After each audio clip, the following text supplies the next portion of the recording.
Hey, everybody, welcome back to the show. I'm Don Cody, your host. Today, I'm interviewing one of my closest friends, Jodee Bock. Jodee and I are what we call mutual mentors. We have been coaching each other for years, in fact, almost a couple of decades, and I've learned so much from her.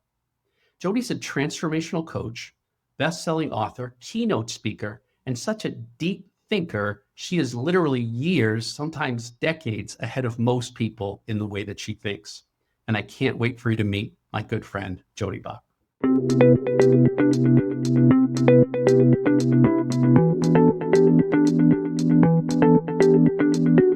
Hey, everybody, welcome back to the show. It's Don Cody, and today I'm here with my dear and very long-time friend, Jodee Bock. Jodee, welcome to the show. Hey, Don, you make us sound so old when you say it like that. Well, Very, very long time friend. well, I've known you. Let's qualify that, okay? Because Yeah. I've known you probably longer than almost anybody except Corey Eaton, right? Who helped me found the LifeWorks itself back 30 some odd years ago. But you and I have known each other, what, over 20? Well, since 2008. Something like that, right? Yeah, So that's quite a it's been a while, while. right?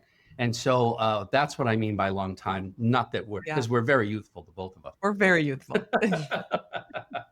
And we have a lot We of both fun. are. And we have a lot of fun when we get together and talk. So that's what we're Yeah. going to do today, folks. We're just going to get together and talk. So Jodee has a very illustrious background, and I'm going to ask her to tell us maybe just a little bit about it. So you know who's speaking to you, first of all, and you see a little bit of her credentials because she's quite humble as well. But I really want you to talk about your new book. But for right now, kind of give us a little bit about like how did you get into transformational consulting and coaching and the stuff that you've really been able to make an impact on the world, and a significant one at that.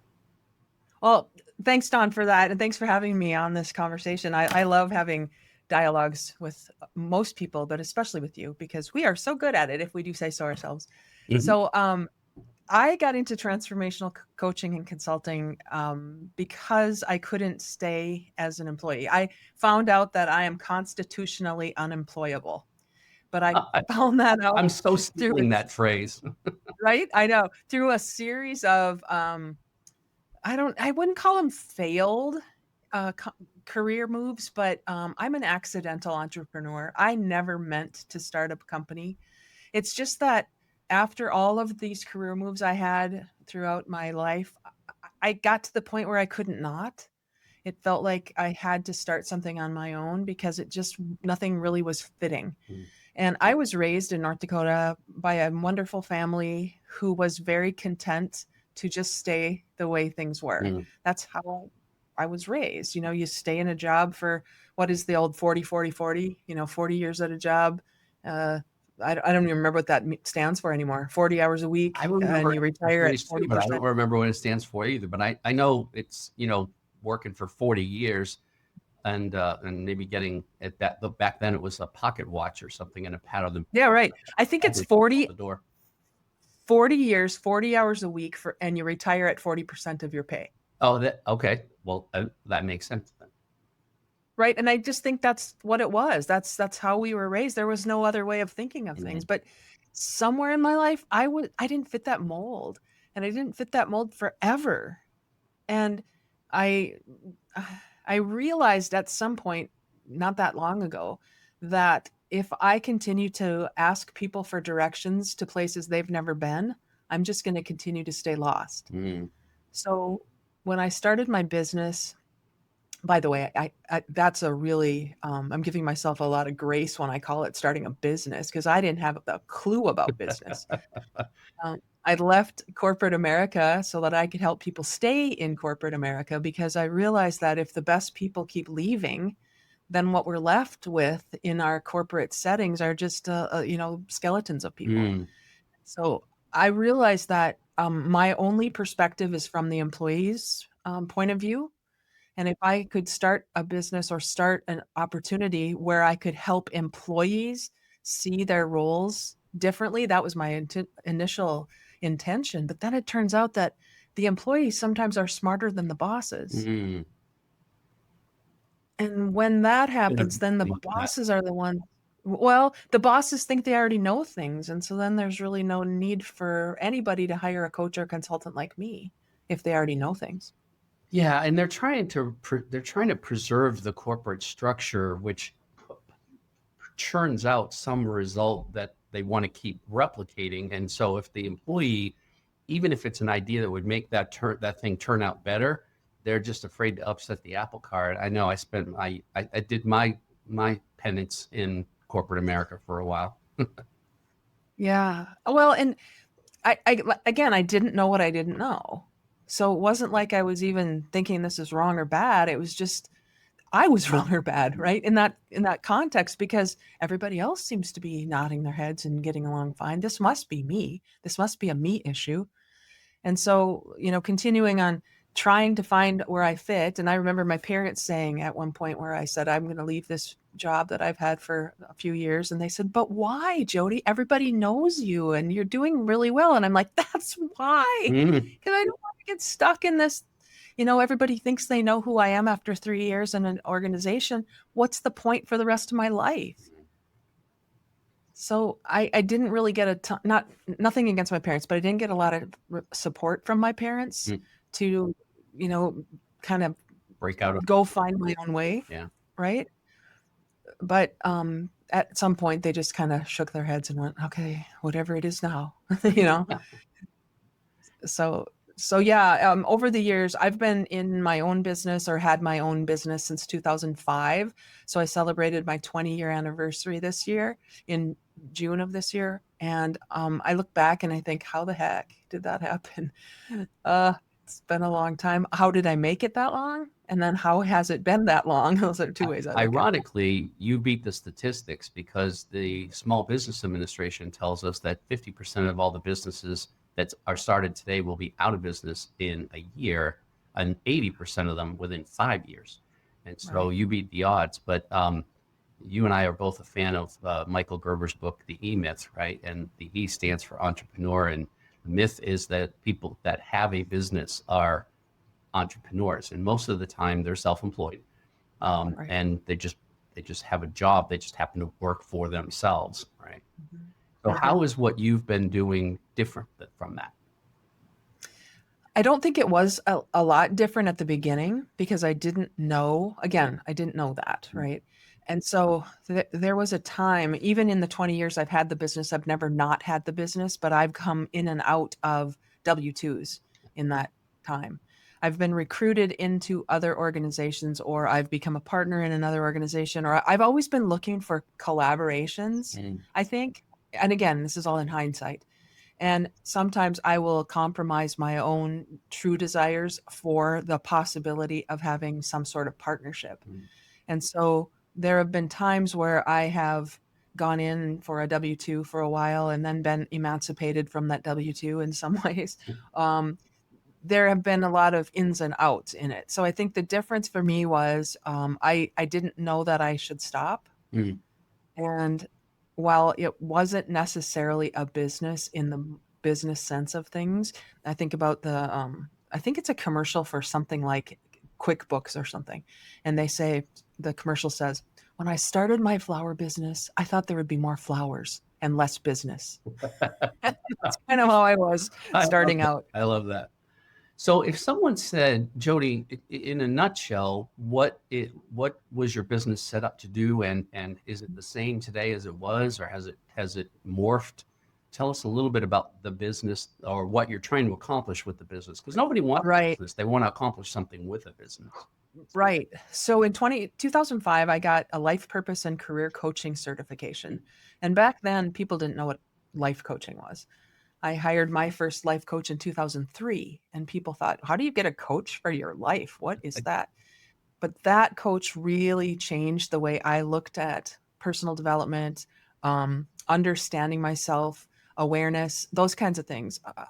You and I both are graduates of the Landmark Forum. I did that in 2003. So all of these pieces were starting to come together for me back then. And so when I started my business in 2005, I called it transformational coaching. No, I think it was transformational consulting at the time because coaching had this weird stigma. So I called my business Bock's Office. My last name is Bock. and I got this creative bent to call it box office. Which I love, by the way, still. I still do too. I still do too. So it was box office transformational consulting, and the idea would be that I would work with leaders and people who were committed to their own understanding of leadership, communication, accountability, things that were squishy and kind of hard to quantify. Mm. And I came to that because the last boss I had when I left told me, after he had hired me to be a leadership consultant inside a manufacturing environment. And the way we got our funding in that manufacturing environment was by showing results. He hired me to do leadership development. And the way we got our funding was to show results. And we had a hard time showing results from leadership. So he told me one day, Jodee, what you do is touchy-feely crap that makes me puke. Oh, nice. Very motivating. Yeah. Ouch. And so I've had this chip on my shoulder for all these years about what people call soft skills, which I believe are essential skills and strategic skills, and we can call them whatever we want to call them. They're still really hard to quantify the results of. So true. Yet when you feel a way about people, when you feel a way about the company you show up for, or the I don't know, party you go to, when you feel a way and you can identify what that way is, do I feel happy? Do I feel sad? I mean, that's a whole other conversation we can have about naming your feelings. But at least if you could say, I feel heavier when I walk into the room, or I feel lighter when I walk into the room, when we can start seeing that distinction, I'm going toward the light. And that's what I've been doing, and ever since I started my business. So here's the interesting thing about that. So you said everybody calls it soft skills, which I was in the electronics business back in the 80s, and we called it soft skills back then. So that's what term's been around for a really long time. And you're right. It was like, all right, we're going to learn how to produce a result in manufacturing. And oh, by the way, we've got this person coming in, and they're going to talk about something touchy-feely, and just all you have to do is get through it, right? And there was just not a lot of support for it. But if you think about it, who's producing the result? The humans. And if the humans are not liking each other, and they're not working well together, and they're struggling with issues at home, and that all that stuff diminishes the possibility of the result. And yet nobody linked that together, or they didn't want to link it together. I don't know whether they just were in denial about it, or they really didn't think it mattered. But how could you not know it mattered? And I think that's how I see it. Right. How can you not know it mattered? And for all those years when it was so blatantly obvious to me, and I seemed to be the only one, the only thing I knew to do was to say, Jodee, you must be crazy. This is all you. You're the only one. So if you want to succeed, to experience success, you need to do what the people who are successful are doing.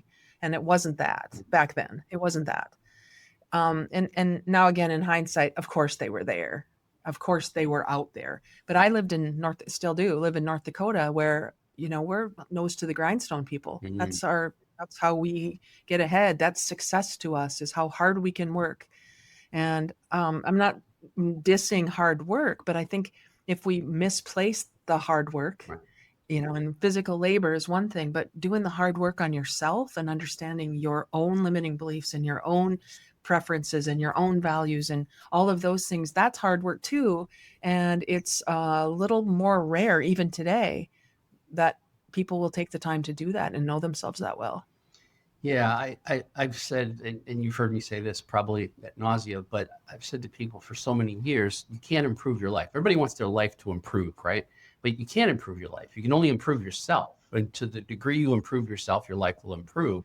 And that goes back to soft skills, but taking personal responsibility. So was there a shift for you? And I know you still very much work in the corporate world and get great results there, but was there a shift for you at all, and where you started to think about maybe working with people individually?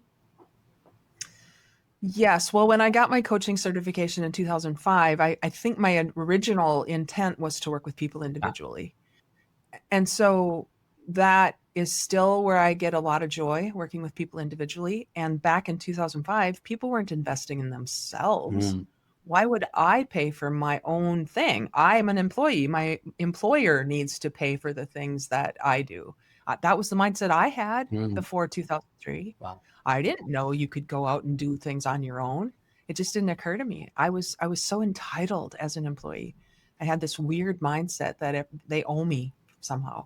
And so recognizing in 2005 that everybody should do what I did and leave your corporate job and pay money to get a certification in something that you want to do, of course they'll be lined up at my door. This is going to be a piece of cake. Well, it wasn't. And marketing and self-promotion have never been my strong suit, at least not for myself. I'm a pretty good promoter of other people who I believe strongly in, but for myself, I've never been great at that. Yeah, right. You and I both. And so it wasn't that easy. In fact, 2008, oh, well, we know what happened with the economy in 2008. Mhm. I'm kind of surprised I was still standing after that. I was limping along. I had gotten a couple of contracts and was doing some work corporately, not individually, corporately, because I used to work in manufacturing. So I had an opportunity on the other side of the river. I live on the border of Minnesota and North Dakota. Had the falling out with my North Dakota boss, touchy feely crap that makes me puke guy, right? And so it wasn't likely that I was going to be able to stay on as a subcontractor for that organization through nobody's fault. It was just a difference in Gotcha. the way we saw the world. But across the river in Minnesota, they saw some of my value. And so I did almost all of my work for many of those early years in Minnesota. And so I was working inside manufacturing organizations, teaching things like leadership and accountability, because Minnesota had programs at the time that would allow their manufacturing organizations to get grants for Mm. some of that training. And mine was outside of the industry of manufacturing. It was all about people. And for some reason, Minnesota saw that a little bit more Wow. valuable than maybe North Dakota did at the time.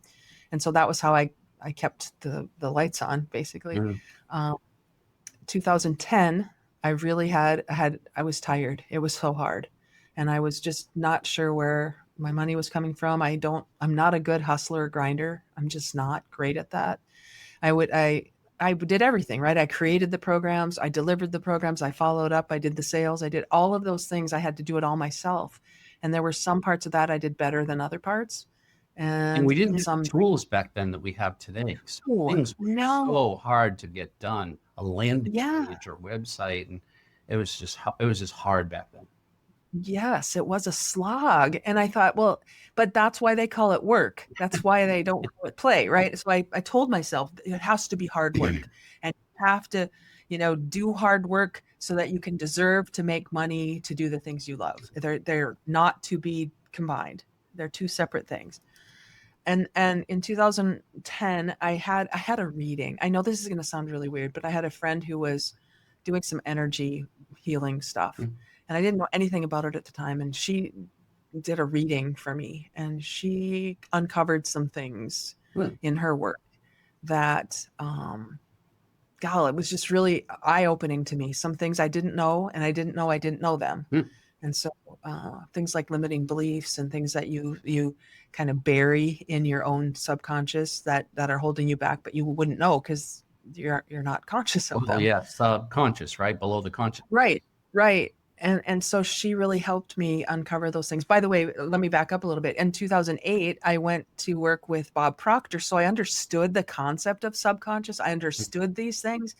I was learning amazing things that I could teach to other people, and I was a great teacher to other people Mhm. of things, but I wasn't so great at, you know, listening to myself and doing what I was teaching until Self 2011. self-analysis is also gonna Oh, be one of the hardest things, or, right.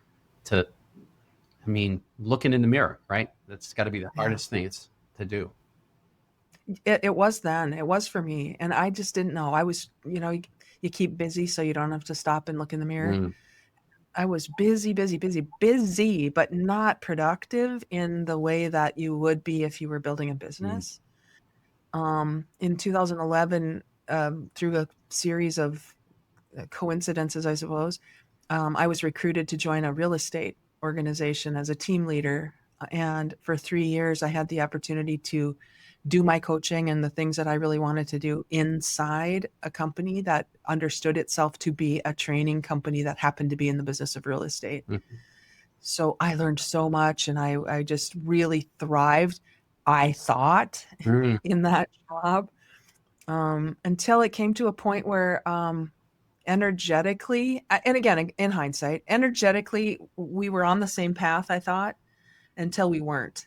And I got to the point where I was so excited about the things I was learning and how I could support people to be humans inside the real estate industry, which appeared to some to be more about the relationship than the transaction. And to this day, I still believe the relationship comes first and the transaction will follow. But in that industry, we kind of, we had transaction coordinators to help us with the transactions we were part of. So there was this disconnect. And I think the way the words that were used at the time were, Jodee, I think we're going to free you up to do what you really want to do, which is coach people and not necessarily run this office. Mm. What? Oh my gosh, this is not what I no, no, no, no, no, no, no. This is not what I meant when we were having this conversation. And I was just telling you about what I was noticing. But in hindsight, again, that was probably a blessing in disguise. It does So seem like, at least in my life, the universe, if I don't figure things out for my, like what I'm supposed to be doing, the universe will just pluck me out and Mhm. put me where I belong, or make it so Yeah, difficult for me to continue doing the wrong thing. right. And then inevitably I end up going, why did that have to happen? Oh, Uh, oh yeah. Well, hindsight is always 2020, isn't so it? yeah, sometimes it's quite far down the road before I actually look back and go, now I understand why all that happened. Mhm. Well, you bring up a really good point about you said the universe. We could call it faith. We can call it whatever we want to. There's a spiritual dimension to everything I'm experiencing. I think there always has been, but it was called something different in my upbringing. And it felt very restrictive and very one dimensional. Now I've been uncovering a little bit more of that whole spiritual dimension of faith, and the principles of Think and Grow Rich certainly started that. But it's bigger than what I can imagine for myself. And if I don't have faith and trust in the process, like you said, the universe plucks me out, and then my life's only ever going to be as big as I can imagine it. And if I don't allow something bigger than my own imagination to take me in a direction, then I'm pretty much going to live the life I already know. So one of the things that really amazes me about you is that, we talk sometimes every single week for months on end, and then sometimes we don't for a little bit. But and then I'll reach out, or you'll reach out and say, hey, let's reconnect. And then when we reconnect, you go, oh, and I'm writing a new book. I'm like, a new book? Like, how many do you have now? Yeah, it's such a good. I have written. I think I have 6 of my own, and probably chapters or parts of maybe 4 or 5 others, So 10. Wow, that's 10ish. Yeah. so. I read a statistic. I don't know how accurate it is, but it's like 50% of the people, more than 50% of the people in the United States have a desire to write a book, and less than 1% ever do. And so for somebody Wow. to write 10, Mm. right, it's Well, pretty amazing. I think I write books because I don't know what else to do with the processing, Mm. with what I'm learning. And I formed my own self-publishing company many years ago because I didn't know how else to do it. I figure things out. I believe everything's figure outable. And so I just figure out how to do it. I write something and then it sits there because I don't know how to market Mm. it. So what occurred to me, I had a huge aha. I haven't even told you about this yet. This was just last week. All right, well, we'll What just edit this piece out then. No, I'm just You're gonna wanna hear this. This is good. So, this last week, I was thinking about, my pro you asked me about my path and how I've gotten where I Mhm. am, and as I was contemplating, I do a lot of journaling and just contemplating some things this last week. I saw that I've always been I used to say 5 years ahead, but in looking back, it's about 15 years Mm. ahead when I look back on my life. I've had ideas and thoughts about things that I just think everybody has ideas and thoughts about. So then I just do them because I think that's what everybody does. And then there's no traction in that thing that I think everybody will understand. And so I can keep it going for a while. But then when I don't find the traction or the community who understands things the way I understand them, I go do something else because my creativity pulls me all the time. And what I've recognized just recently is looking back 15 years, some people in my community are now doing some of the things today, 15 years later, that I was suggesting 15 years ago. But I'm off on some other pathway. So I don't even get to experience the benefits of those things because I'm not even in that headspace anymore. And instead of thinking like I used to for a while in this process, I'd think, God, poor me. How come I have to, and I'd be in this victim mentality. How come nobody got it when I said it? That was my idea. All those kinds of weird things. Now I'm starting to understand that, oh, what I do is I don't stay with things long enough. Oh, I go off and do something else instead of staying with something that I have to decide, is this something my life is worth? And now, in the later years of Mhm. my career, which is kind of the theme of your platform, I can pick a lane and I can stay in the lane because the lane's not going to be 80 years down the road anymore. The lane is going to be something where I feel like I can make a more significant difference in a shorter amount of time, if that makes sense. It does. It does. But I feel like there always needs to be somebody doing the job of Johnny Appleseed, right? Someone's Mhm, got to be planting those seeds that mhm. take the tree 30, 40, 50 years, however long it Right, takes for an apple tree to produce apples, right? right. Someone had to drop that seed and Yeah, move on. And right. so, that's a really important, valuable job. Not a lot of immediate gratification from it, of course, but Mhm. it is a really important job. And maybe thinking about that in terms of, you know, I got to do that instead of, I didn't get Yeah, to get I didn't get the result. Maybe right. maybe the benefit in it is today, right? Well, yeah, exactly. And thinking about that then today for 80 years, 100 years, 500 years in the future, if I'm only doing things right now that I think Mhm. I will live to see, I'm not being Johnny Appleseed. I'm being very selfish in that. Right. So it's not that for me at all. It's that I trust, having looked back, Hmm. um, connecting the dots looking back, that, oh, I see now how it's all connected now, which means it's going to continue to be connected going forward as well. So don't stop now. Right. Keep doing this. Build your vision 500 years into the future. That's what I'm doing now. Yeah, it's kind of like the old red hand water pumps, right? You would pump and you would Yeah. pump and you pump and Mhm, nothing mhm, happens, nothing happens, nothing mhm, happens. And all of a sudden the water starts gushing out. But if you stop before the water starts gushing out, the water goes all the way back down to the well and you got to start over again. And I can't tell you how many times I have done that in my life. Oh my mhm, gosh. mhm. Started something a little ahead of time.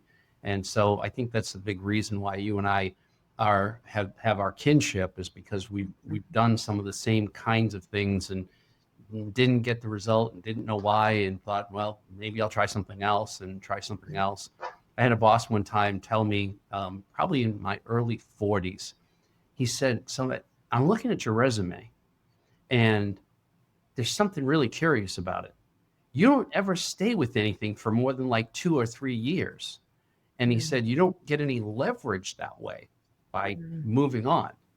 And I said, yeah, well, my Achilles heel is that I have this boredom thing that happens. I join a particular industry, I become successful, and I go, okay, I figured that out. What's next? And I go try mhm, something else. And he said, yeah, but you're starting from scratch. I'm like, yeah, but that's my love language. Right? I mhm, want to do that. I want to start from okay, there was nothing. And then I had a little something, and then it was a little bit bigger and a little something like that. So I mhm. I I get that whole keep changing things along the way. Maybe we did You know for what? different reasons, but we both did. Right. Well, and I think looking back too, I took a job in 2021 right after the pandemic. I was recruited to join an organization, and my friends who were looking at me as an entrepreneur said things like, "But that's a sellout. You're selling Mm, out." Well, I never got rid of my company, so it was always there in the background, and I would do work, on behalf of my company as well. But it occurred to me in that process, you know what I really, really, really want more than anything else is community. Mm-hmm. Connection, is humans. I missed employees so much. When I was at that office, I would come into the office at 7 in the morning and I'd stay till 6 at night because I just loved being there so much. And so that was a super great reminder to me that even if that position didn't last because it was a software company that got bought up by a bigger company and, we dissolved the local company, and my position was the first one to go because who needs a director of people development if you've got people from all over the United Right. States, not just in this one space. So that experiment, I guess I could call it, like a 9-month experiment for me, was I love community more than Mm. anything. People.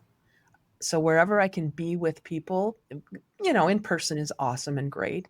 Yet in this mindset we're talking about, the smaller your community, the smaller, the smaller the number of people you have to choose from in your community, the less likely you are going to find that 13.5% who are the early adopters. And so that's why I love Zoom or what are you using again? This one, Oh, oh, Squadcast, fuck. whatever you're using to connect with people digitally, it proves to me that energy is non-geographic. Mm. And so you and I mean, we've been together in person several times. I've spent time with you. You've been here. We've been in person. It's not like we don't know each other. But the vast majority of the time you and I have been together, it's been virtually, Yep. Yep. For sure. right? So, talk to me a little bit more about this 500-year vision that you have. Mhm. Thinking and reading Simon Sinek's work, I'm a huge fan of Simon Yeah, Sinek. me too. And I'm sure other people have written about the infinite game, but he's the first one I really read into that, and I understand the infinite game of things much more than much Our, more for than I our used to. audience members that don't know what that means, kind of tell us, Yeah. summarize that. So his book, The Finite Game, talks about how if we have a vision for something that will outlast our physical lives, like Chinese companies will have 500-year visions for their companies or their organizations, and you imagine, what will this place I'm working or this thing I'm doing or this passion project I have, what would it be if it were infinite? It's a game, and you are like I'll contrast with a finite game. I played basketball in college. So I love games. I loved being competitive at the time. We know that there's an end to a basketball game. Hmm. We know that whoever at the end of 40 minutes, whoever's ahead on the scoreboard wins, and it's done. And you can look at your life from a finite perspective where your mindset is we have to win the next thing. We win short, victories. And that's one way for sure. There's finite mindset for a finite game. But what if we talked about an infinite game? An infinite game would be I'm playing for the love of the game, not for the next win. And in an infinite game, a 500-year vision, it's not about the little wins. It's about the impact to be made beyond my lifetime, beyond anything that I will live to see. And the infinite mindset that's required, if you put that infinite mindset into a finite game, you can see how that's Yeah, just disconnect. constricting to someone. So finite infinite is one thing. Finite mindset in a finite game is one thing. Infinite mindset in an infinite game is another thing. And what I'm recognizing for people, some of the disconnects are we have an infinite mindset in a finite game. Oh. Mm. Or we have a finite mindset in an infinite game. Both are Right. frustrating because I'm just looking for wins. I don't care about how this is impacting if you have a finite mindset. So I'm playing around with that. What would it look like if I were doing something, whatever it is I'm doing, that will completely outlast me? And this is sort of a transition into my newfound love of art. Which is what is behind you on the wall. So, That's hey, right. hey everybody, Jodee is an artist, and she not only did those pictures behind her, you should see her pictures of bisons. Oh my, she's got such a talent, and this is just recent in the last what, Recent. 3 or 4 years. 3 years. I turned 60. When I turned 60, I'm 62. So when I turned 60, I decided to start painting right after that birthday. And I bet I've sold 100 paintings Wow. now. Didn't even mean to. Didn't mean to. It just was something I learned that I really loved, and that will last beyond my lifetime. There will be, something physical. And by the way, that was another lesson for Mm, me in how to exchange money for intangibles versus how to exchange money for tangibles. mm. Say more about that. Well, I had a hard time for my whole career exchanging money for an intangible, Mm, like leadership, things you can't measure. I know there's importance. We talked about this earlier in this conversation about leadership, soft skills, right? right. It's really hard it was hard for me to expect that you would pay me to do something which I can't guarantee a result.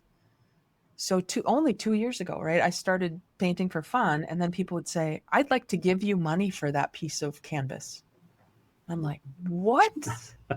I didn't mean for the," and that started this whole awareness for me of value, cost, price, all of those things, worthiness. There was so much wrapped around Yeah. that for me. And I mean, it's a piece of canvas with paint splattered on it, but people are paying a lot, I think, for that thing. And so then I started thinking, well, why is that more valuable than me standing in front of an audience for, a day teaching a course or doing something, and so I had to kind of sort that out. Mm, And that was really, really good for me. wow. Fantastic. So I don't think we're done with the 500-year conversation. Here's the reason why I say that, Yeah. because the one of the things I've had the privilege since I launched Successful Seniors to talk to hundreds of seniors, people that are 55 plus, because there's no exact number that anybody can agree on. So I said, well, there are 55 plus communities, right? So Mhm. those aren't for people that aren't seniors, right? And then they're like, yeah, that's true. And so anybody who's 55 plus. So it seems like our modern day society has deemed, for some crazy reason, people that finish their career as like expendable now. And like Uh, they're expendable parts of society. We just have to do something with them. We're not quite sure mm, what to do with them. But it's like an old tire in your car. What do you can't throw it in the landfill. So unlike um, societies of indigenous people who put their elders on high and really cherish their wisdom. And so somehow we got it twisted, I think. yeah. And I'm trying to untwist it and try to explain to people, this is the time for you to make that kind of impact that lasts long after you're gone, right? But in order to do that, you have to be the healthiest you've ever been in your life. You've got to have the most wealth and income that you've ever had in your life. You've got to have the most joy, because if you wake up in the morning, pop your eyes open, and you go, "Oh my God, I get to do this again today. Oh my God," right? And then you jump out of bed and you got all this energy versus another day of TV, right? Yeah. And so thinking beyond your actual life causes people to be able to really see, I think, or make it easier to see that your golden years can be your best years, because it only ends when you take your last breath, but you should keep growing. You should keep getting better. You should be still making a difference in the world and all that sort of thing. So this concept of beyond my own lifetime is really valuable. And that's what the Successful Seniors brand is all about for me. It's my legacy project, so I can create Mhm. something that will live on beyond me. And so Right. so what you're doing with that concept. Well, every day, I suppose, if I think about finite games, if I think about for tomorrow, I don't I can't prove this, but I wonder if I'm giving my best effort if I know that it's a finite effort. I wonder if I'm only using what I know today and thinking that's it, instead of thinking, well, what if I do a lot of what if, right? So, well, what if? Well, what if? And I've been called toxically positive before. I've been told by people that toxic positivity is a real thing. I guess I had to look it up after somebody I told me that. would like to be that. No, yes. I mean, Well, wouldn't that? toxic positivity denies reality. So toxic Okay. positivity would say, just rub some dirt on it, you'll be fine, when you really need to go to the Mm, hospital or whatever, right? So toxic positivity denies reality. And I'm not that, because there's reality here Yeah. too. And in the space that you have the opportunity to make a choice, you can make a choice this way or this way. I'm not saying always, only, ever, you know, deny the truth of Hmm. things. And so part of that is just waking up every day and making a decision, like, how will I show up today in spite of the things that won't go my way, in spite of, because what I look at is there's always something to learn. And get this, there's always something to learn, and there's a time at which learning can be done and application Right. can be there, Yeah. right? So if I'm only ever learning, but never doing anything with it, okay, not a problem. You do you, everyone. And for me, what can I do with what I've learned? What can I do with this thing? What can I be? What can I experience? What can I put into the world? How can I influence and impact? And so all of that, I'm never going to be done doing that. Mm-hmm. Right? Even if there's no monetary exchange for that, which is, I think, part of the challenge with getting older and recognizing that the money the money issue is definitely an issue for people, I suppose, right? I mean, So, yeah. I'm a jazz guy, as you know, and one of my favorite artists is Kenny G. Kenny G can do something that almost nobody else in the world can do. He has what's called circular breathing. So he can Mm, actually blow a note and breathe in at the same time.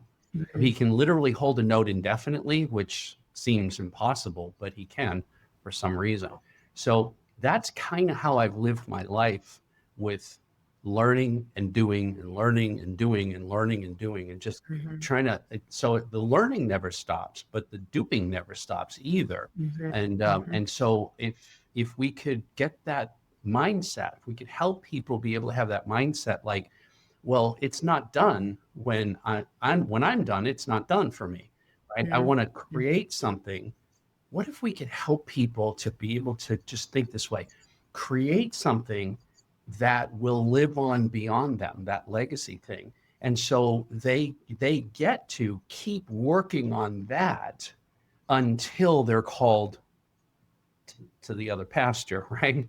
Um, right, right. right. And so have you thought about, and ladies and gentlemen, these are the kinds of conversations that Jodee and I have all the time, right? Have you thought about, like, how we can turn that into like a course, or maybe a live course, or because I know you've done live courses, you've recorded courses, you've got more content than anybody that I know, I think. Uh, Books, so you've got multiple mediums where people can, or media that people can learn through. But have you thought about helping people with that concept? Not I don't think I've thought about it specifically the way you just described it. And what I'm learning about myself over the last, I'm going to say 5 years, is that I'm much more effective in my leadership when I'm not teaching something from a map, Ah, when I am helping people with their own compass. mm, So if you are looking to me to give you wisdom and some kind of learning about something, it's only as much as I know. It will be somebody coming to me and saying, "How did you do this?" and then taking my answer for themselves. So what I'm seeing, my biggest impact right now will be for my great nephews and my niece and nephew and the people who are younger than I right now. If I can plant something in them that has them remember they have a compass and not to look to my map, that will continue to go on. So part of it will be a live course as you say it like that, would be different for everybody who would experience it, because the conversations and the combination of people and the energy in the space would be different. And so I love doing live. It's almost leadership improv in a way. And if we can improve through improv, it means we have enough uh, courage to go beyond what a map, which is just an indication of where somebody else has already gone, right. go beyond a map and recognize that you could use your compass to go places people have never been. Well, here's what I'm thinking. So I just saw this video the other day, and it really kind of had me stop. Like, I literally stopped the video and said, I really got to think about what he just said for a minute, because Mhm. could that be could that really be what's happening? So what he said was the future of learning is going to be very different than the way we've done it up until now because of AI. So he said you take a child that's homeschooled and you look at the person who's doing the teaching, and it's a mom. And then you go look at the school system, and the person who's teaching has 30 years of experience teaching. Is the mom going to be anywhere close as good of a teacher as the person with 30 years of experience? And the answer is yes. And here's the reason why. Mom's only got 1 or 2 students. Maybe she's got 3 children or whatever, but she gets to tailor the learning to that single child. And because of that, it far outweighs the benefit of someone with 30 years of experience, because they've got to do it the same way for all 30 kids, and all 30 kids have a different way of learning and a different capacity. One of the kids may be really good at math and bad at science, and vice versa. So mom gets to spend the time with the kid that loves math and really push them. And then the one that struggles with the math, she takes it a little slower. So they get an individualized experience. And they said, so the teaching model going forward, that just is going to happen naturally, like nobody needs to do anything. AI is here. And so we're all going to get in this habit of going to, we got a question, we want to learn something. Yeah, I wonder about this, or I wonder about that, right? And I know I do it now, and I know you do it too. We just go in and to AI and we go, hey, how does that work?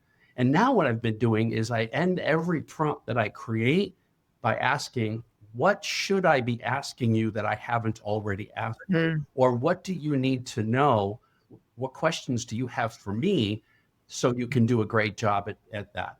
And so individual learning is something that is going to be like a reality. However, what he also said, which kind of, again, took me a moment to really absorb, is he said, but somebody has to tell those people that don't really understand about the individual learning possibilities through AI.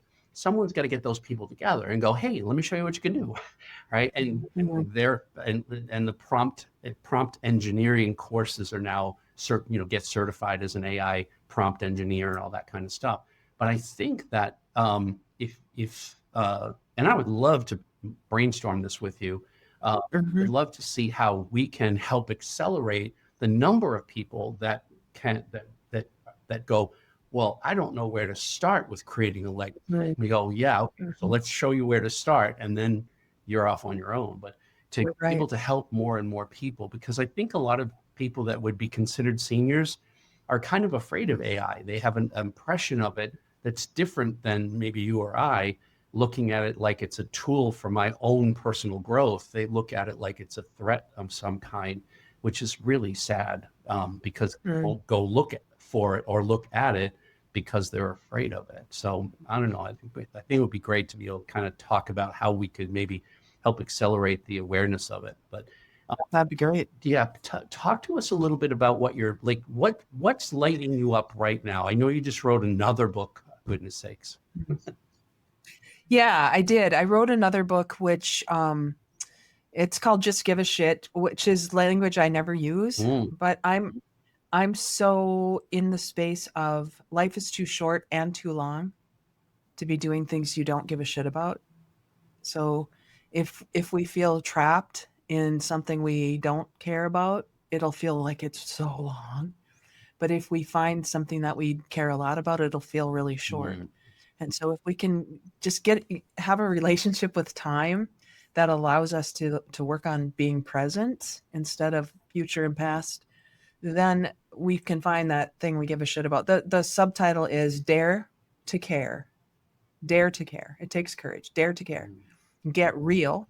And real is my acronym: radical, energized, authentic, and learning focused. So dare to care, get real, and transform your world. So transform your world, not necessarily the whole wide world. If that feels too overwhelming, it doesn't have to. Just your world. Today, if your world involves the person at the gas station when you fill up your car with gas, then transform that world. And so it really has a lot of prompts for being accountable to yourself, not accountable to someone else. You don't have to be accountable to anybody else. You can choose to be accountable with others if you want to, but you don't owe anybody anything. it's just you when you look in the mirror at the end of the day. Did you dare to care today? Did you get real? And how was your world transformed by your being there? In an ideal world, what would you hope that someone, when they get that book, what's the result that you would love them to have? I would love them to actually do the work. It's a workbook. It has like, things you can fill out Actionable. in it. Yeah, I'm holding it up a little bit here. There are at the end of every section, there's a now, so what? What does this have to do with me? What, so what? Mm. And if you actually do something with it and you feel prompted to answer questions like, in this case, it's energized. What does being energized mean to me personally? And how do I see it showing up or not in my life right now? Well, just taking the time to think about that for a second and go, huh, I wonder. Because I wonder and ponder a lot.